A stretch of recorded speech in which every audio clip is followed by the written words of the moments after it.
Hello and welcome back to Reading with me.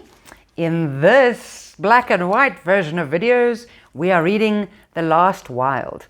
And I have to be honest with you, I am losing track of what chapter we're on because it doesn't say the chapter numbers. So we're on page 28 if you have the book. If you don't have the book, then does it really matter what chapter we're on? I will put it up as the title of the video, so then we'll all know. But let's start reading the next chapter and see what happens to him and talking to the cockroaches. Okay, let's get started. The wardens haul me back to my room and lock the door behind them as if nothing had happened. 7 days stuck in here because I thought an insect was talking to me. I sat up against the wall, clutching my pillow to my chest. I tried to focus on the world beyond the window. A solid black sky, but no rain. I tried to think of happy things, like being back at home. I'm helping Mum unpack the shopping. I've said something to make her laugh. Then Dad came in holding my favorite mug full of tea and joins in. And we're laughing and cooking dinner and we're happy. Everything's normal again. I don't know how long I can stay like that, curled up on my bed, clutching my pillow. At supper time, they shove a bowl of eggs and ham formula through a hatch in the door, but I don't feel hungry. Sleeping, staring, untouched formula bowls piling up on the floor. That is how my life is until 7 grey skies have been and gone since I was taken to the doctor's rooms. That evening, I have the strangest dream. I'm dreaming that I'm asleep in my room at home when there's a faint noise at the window.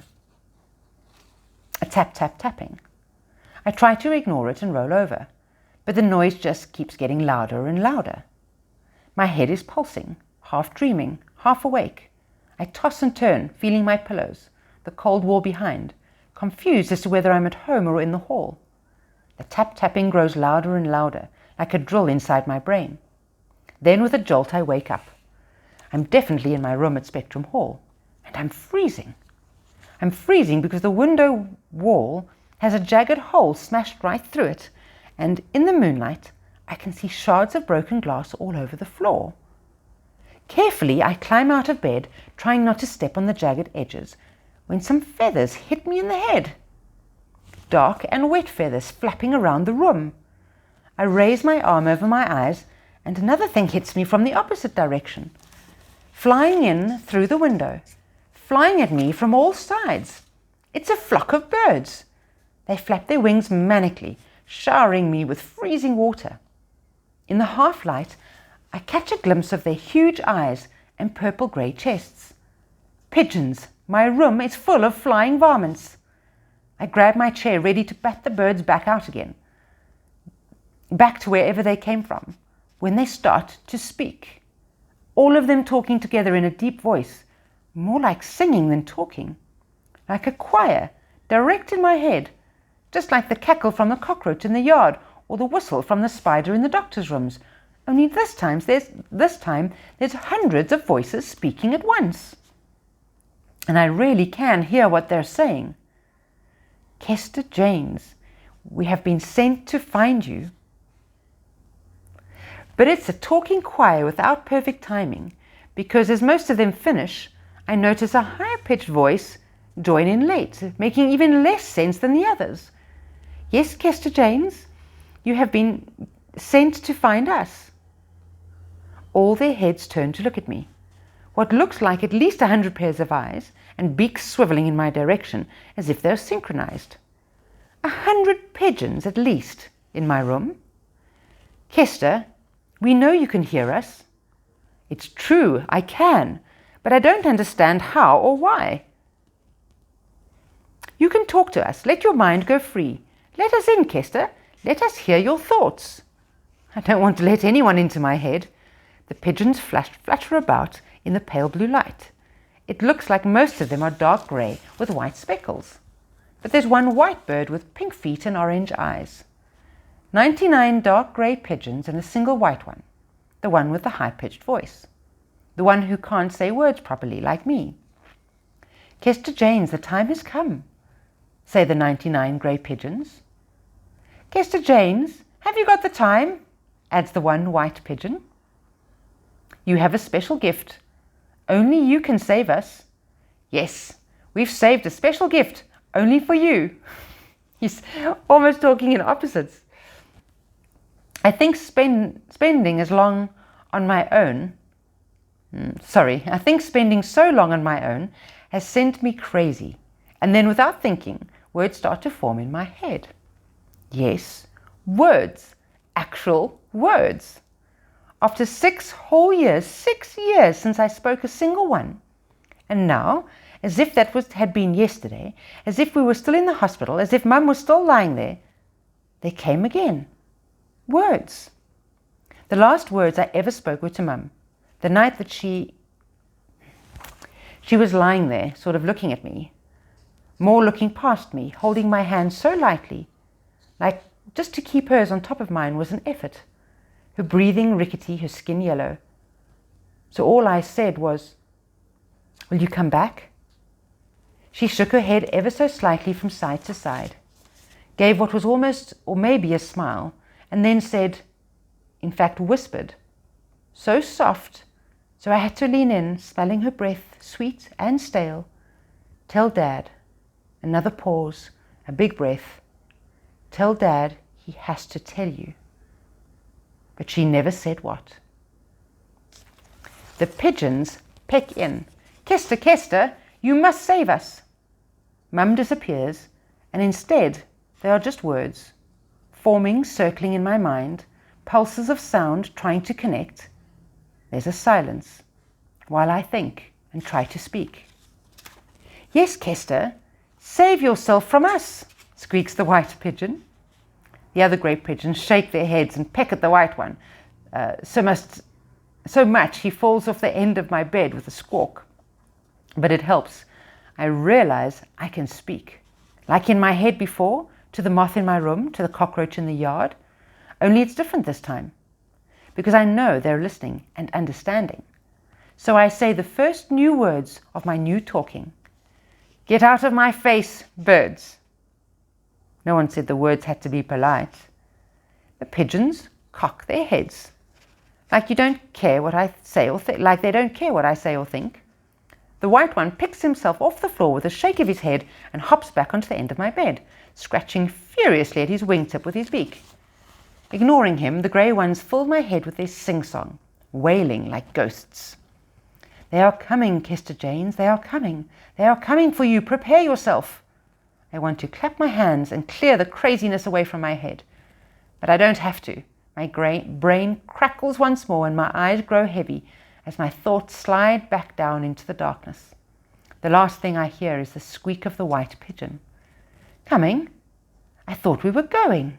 Oh," and then flapping, and then nothing. Oh, that was quite a short chapter. Or should I read another one? How long is the next one? I'm going to read another one because I have to see what happens. Don't you want to hear, see, visualize what happens? Let's keep going. Page 34. When I wake up again, it's still night. There were no birds, just the sheets on my bed, the chair in the corner. Everything in the same position it had been for the last 6 years, apart from the window, which is still smashed, cold air blowing in. Immediately everything feels different. The fuzziness in my head is cleared, and the moonlight coming through the window seems somehow whiter and sharper than before. The shadows cast by the lines of the frame are crisper than I've ever seen. I don't even feel tired. I feel awake and ready for fight, but I don't know who with, which is when I realize that I didn't just wake up again. Something woke me up, something in the room.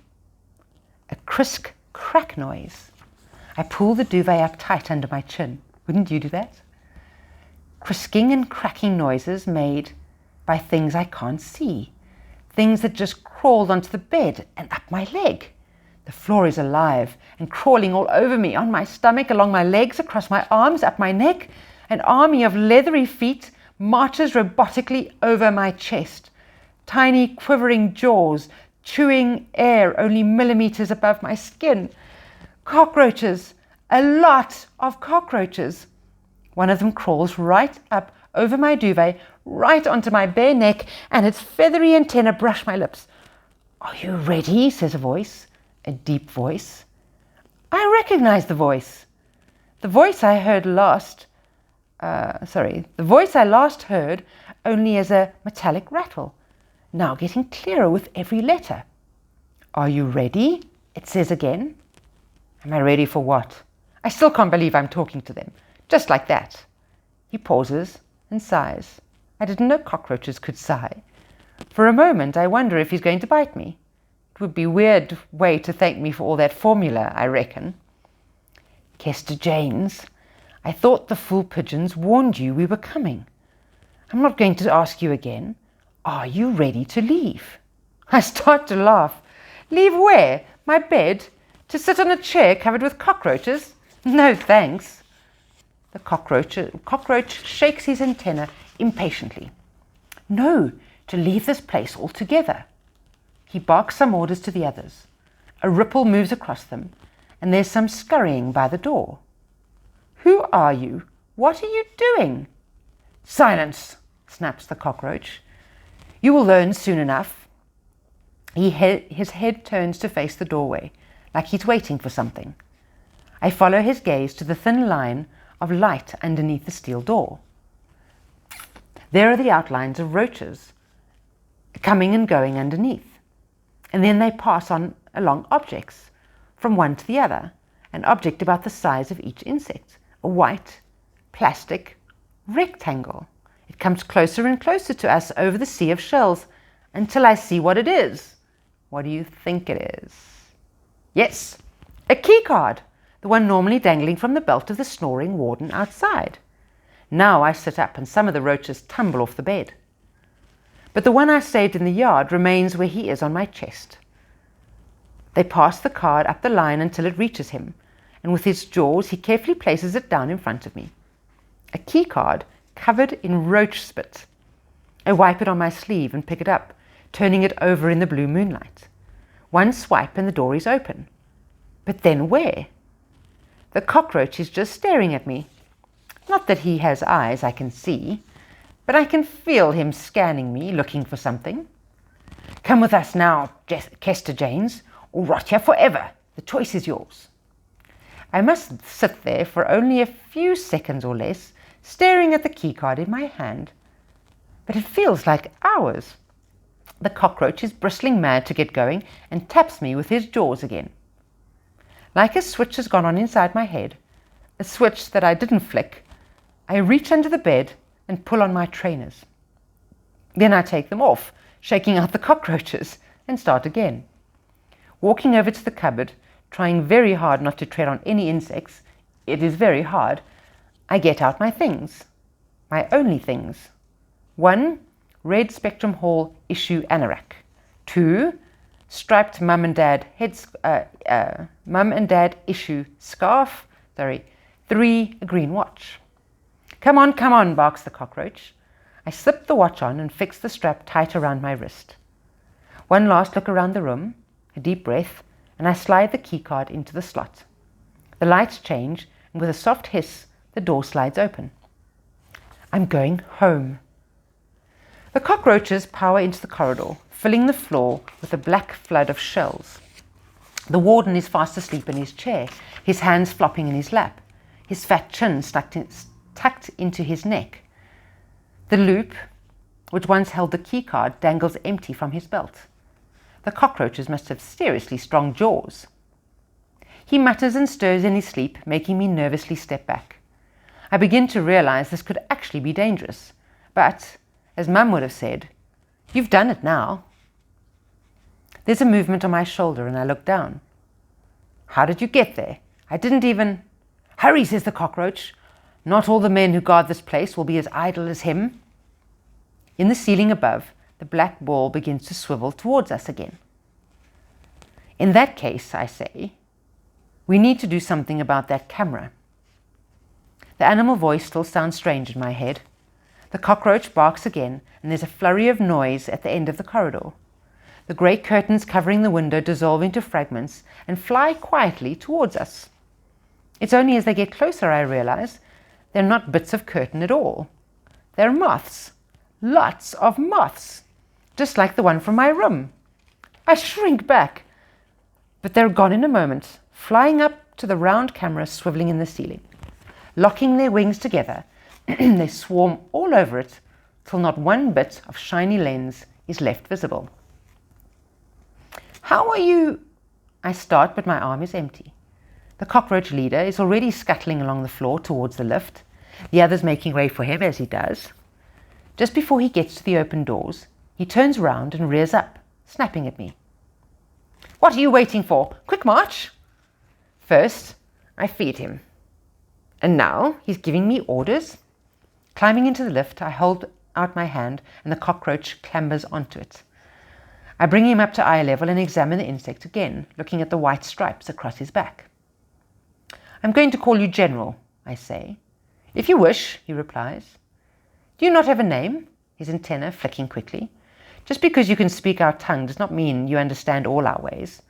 Now, are you going to make this cage move, or are we just going to sit here and wait for that oaf to wake up?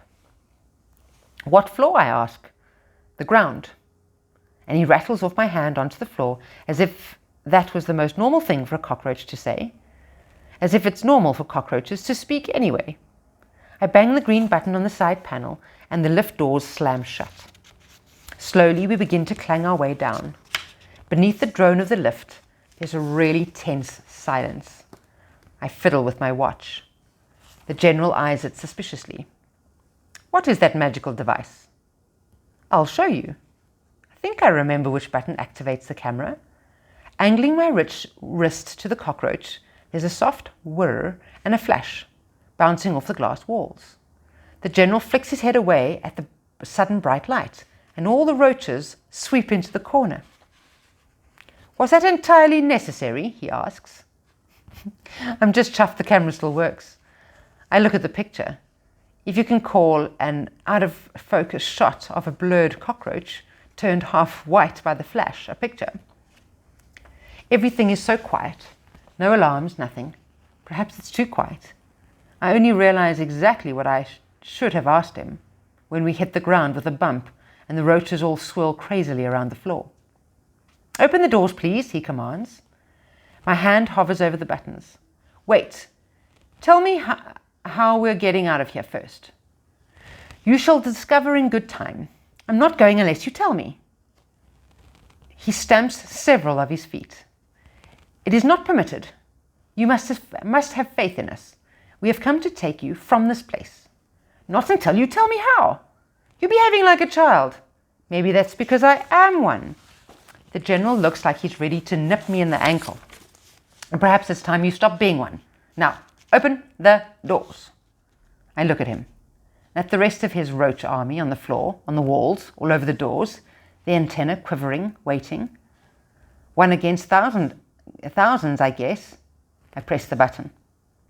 The doors slide open and I follow the cockroaches out into the main hall. A red light flashes on the wall and a whooping siren echoes in our ears. The warden must have woken up. I can hear shouts and boots thundering towards us. Quickly, urges the General as we scramble out towards the yard. I have to run as fast as I can to keep up with the insects scurrying ahead. We hurry through the darkness, trying as best we can to avoid the roaming searchlights. The alarm, much louder out here, shudders in my head. I follow the insect round to my corner, where I first heard the cockroach. They start to disappear, streaming straight into the drain, like it's swallowing them up. Chop, chop, says the General, suddenly on my arm. I've never looked at the drain properly before now. It's a badly dug hole in the ground. Not a me-sized hole, an insect-sized hole. Are you joking, right? It's our only way out. I kneel down and the cockroach jumps off my arms. I feel the edges. Perhaps if I could make them a bit wider. You have to hurry. I kick at the sides of the holes and some earth tumbles down on top of the stream of roaches still pouring in. Hey, look out, calls a roach voice from down below. Sitting on the side, I try to get my legs in. It's a very tight fit, but with a bit of a push, I manage it as far as my waist. I can't see what lies below or feel anything except my legs thrashing about in empty air. The stink coming up from the pipe below is something else. The general is not being helpful. We thought you were thinner. I place my hands against the sides and push as hard as I can, my nails digging into the muddy ground around the hole, but I don't move at all. You have to get in the tunnel, otherwise our plan will not work. Do you have a plan B? He cocks his head and chews for a moment. What's a plan B? I shake my head and keep pushing. Janes! 5 wardens skid to a halt in a circle around me, torches flying. Gloved hands grab me by the wrist, and they grunt buckets of sweat, trying to heave me out. I kick my legs one last time, and chunks of earth tumble away into the tunnel below, with me following, slipping out of the warden's hands like a bar of soap through the hole, down into the dark below. Well, that was worth carrying on reading for. Okay, so we're going to stop there. You've had enough. You've read for 20 minutes. That's fantastic. Well done. So we'll come back next time for the next chapter. I'll figure it out and I'll put it on the post when I load it up. But have a fantastic evening or day, and I'll see you again soon. Bye for now.